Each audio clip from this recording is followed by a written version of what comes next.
Good evening. मी सचिन काशीत नवी मुंबईवरून बिलॉंग करतो आहे. माझं हे सेकंड सेशन आहे. मी फर्स्ट सेशनला आलो होतो त्यावेळेस म्हणजे सरांनीच खूप चांगल्या पद्धतीने शिकवलं, पण कसं आणि आपल्यासाठी हा प्लॅटफॉर्म नवीन असल्यामुळे आहे ना की सुरुवातीला काही कळालं नव्हतं. 21% त्या गोष्टी कळाल्या होत्या, पण आज सेकंड सेशनला आल्यामुळे नंतर बऱ्याच काही गोष्टी कळाल्या. म्हणजे पॅटर्न चार्ट काय, ह्या सगळ्या गोष्टी. कॅन्डलस्टिक पण नव्हती माहिती काय, पण एक डेमोवरती. आणि माझे लहान भाऊ आहेत, त्यांनी 2-3 सेशन अटेंड केले. काही गोष्टींचं नॉलेज घेतलं मी फर्स्ट सेशन गेल्यानंतर. आणि तिथे डेमोवरती प्रॅक्टिस करत होतो. प्रॅक्टिस करता करता बऱ्याच काही गोष्टी आणि ट्रेडिंग पण चालू केली आणि त्याच्यातनं आपण सक्सेस झालो आहे.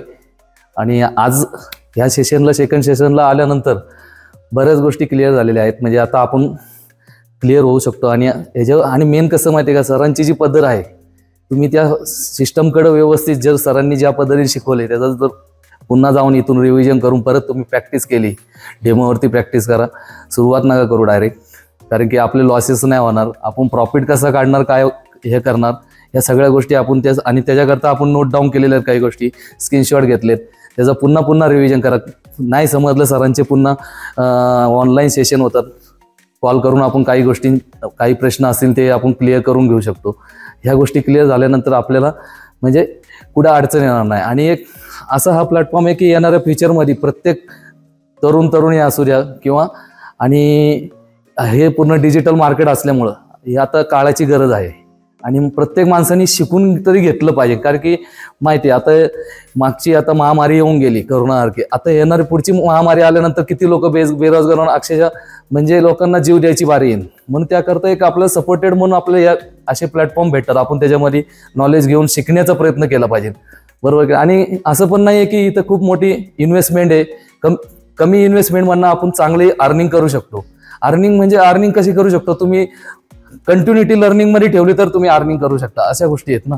तर मग आता लोकेश सरांसारखे असे जर गुरु जर भेटले, आपल्याला शिकायला पण फार वेळ लागणार नाहीये.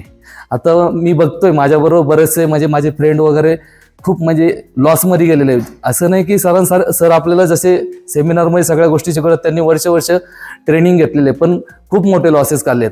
त्या भीतीने मी या प्लॅटफॉर्ममध्ये येत नव्हतो. पण मी पहिली अशी तयारी केली की टेक्निकल मी ॲक्च्युली क्रिप्टोमध्ये सुरुवात केली होती. आणि क्रिप्टोमध्ये आपण सक्सेस असल्यामुळे मग बोललो. आणि आम्हाला अप्लाय केलेलं सरांनी यमचंद सर ट्रेनर आहेत आणि लोकेश सरांच्या कनेक्टेड आहे खास. ते मला बोलले होते त्यावेळेस माझ्याकडं म्हणजे मी क्रिप्टोमधनं बरेचसे डॉलर अर्निंग करून ठेवले होते. फक्त मला ते विड्रॉल घ्यायचे होते, माझं एक्सचेंजर ब्लॉक होणार होतं. तर मग त्या माध्यमातून मला यमचंद सरांची ओळख झाली. मग सर बोलले तुम्ही अशा पद्धतीने तुम्ही याच्यावरती तुम्ही आणखी चांगली अर्निंग करून. बोललो सरांना, बोललो मला काही नॉलेज नाही आहे. मग मी पहिला एक प्रयोग काय केला, भावाला पाठवलं आणि त्यांनी ते सक्सेस करून दाखवलं. बोललं ठीक आहे, आपण पण सक्सेस होणार. म्हणून आता याच्यामध्ये आल्यानंतर म्हणजे खूप आवड झाली निर्माण. आणि आम्ही बरेचसे असे डिजिटल मार्केटमध्ये काम करतोय. आणि फक्त फॉरेक्स म्हणून नाही, फॉरेक्समध्ये तर खूप चांगलं करतोय म्हणजे पूर्ण. आणि आमचा जो बेसिक होता ना ज्या बिझनेसचा, त्याच्यापेक्षा आम्ही आज 10 पटीने याच्यामध्ये डिजिटल मार्केटमध्ये अर्निंग करतोय. आणि आहे खरंच सक्सेस आहे याच्यामध्ये. फक्त एवढंच की शिकावं लागेल. प्रत्येक माणसाला एज्युकेशन घेतलं पाहिजे. जेव्हा आपण एज्युकेटेड होऊ तेव्हाच याच्यामध्ये आपण सक्सेस होऊ शकतो. आणि लोकेश सरांसारखे गुरु जर भेटले तर आपल्याला टाइम नाही लागणार. जे दुपारी आपलं बोलणं झालं म्हणजे प्रत्येकाचे अचिव्हमेंट तुम्ही बोलले होते, म्हणजे प्रत्येकाचे अचिव्हमेंट तुम्ही एका डायरीमध्ये लिहून ठेवा, तुमचं काय गोल आहे. आणि हे प्रत्येकाने केलं पाहिजे. भले आपण आता सुरुवात केली, आपण 2 वर्षाचं टार्गेट ठेवले, 1 वर्ष एक्स्ट्रा लागेल पण होणार ना. आपलं आतापर्यंत आयुष्य गेले, आपण काय गोल केलेत, कम्प्लीट केलेत. आणि आपण ह्या इंडस्ट्रीमधनं आपण कंप्लीट करू शकतो. धन्यवाद सर.